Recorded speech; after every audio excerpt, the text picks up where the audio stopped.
Yolanda Johnson. I work for Encompass Health. I serve as the National Director for HR Strategy and Organizational Development.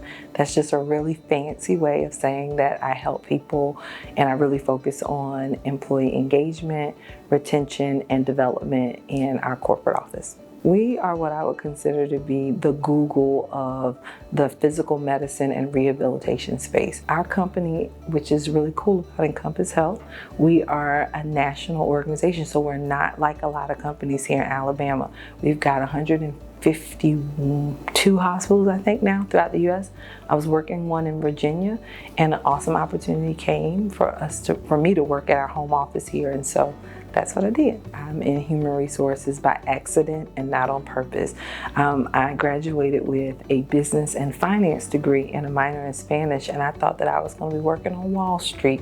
But when I graduated college, it was right at the beginning of the housing market crash in 2006, 2007.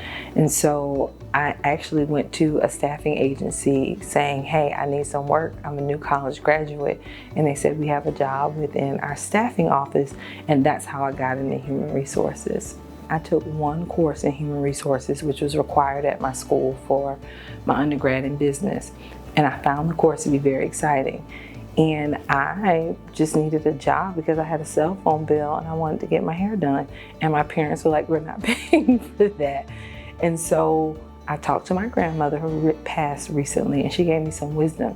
She was like, you need to humble yourself, because I was like, I didn't go to school for 4 years to be anybody's administrative assistant.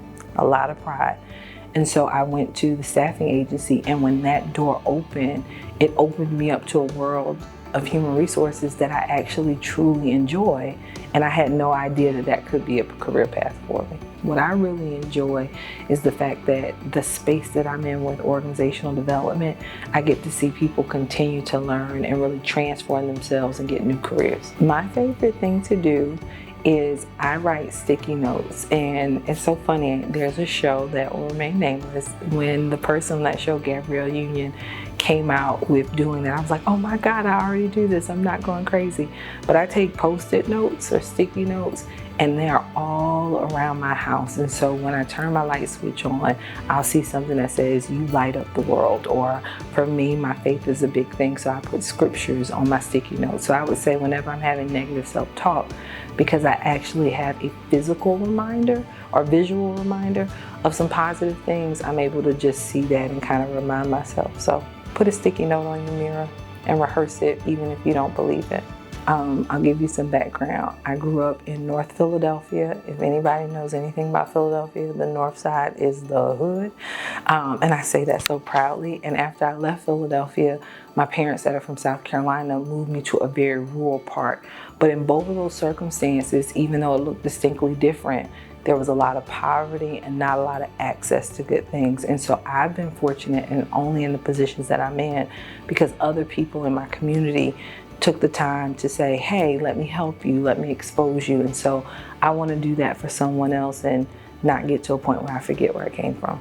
I try to make a difference in the life of others by serving. I do a lot of community service work with my sorority.